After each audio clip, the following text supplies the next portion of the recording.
സ്വർഗസ്ഥനായ ഞങ്ങളുടെ പിതാവേ,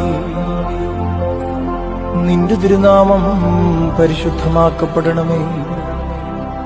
നിന്റെ രാജ്യം വരണമേ. നിന്റെ തിരുവിഷ്ടം സ്വർഗത്തിലെ പോലെ ഭൂമിയിലുമാകണമേ.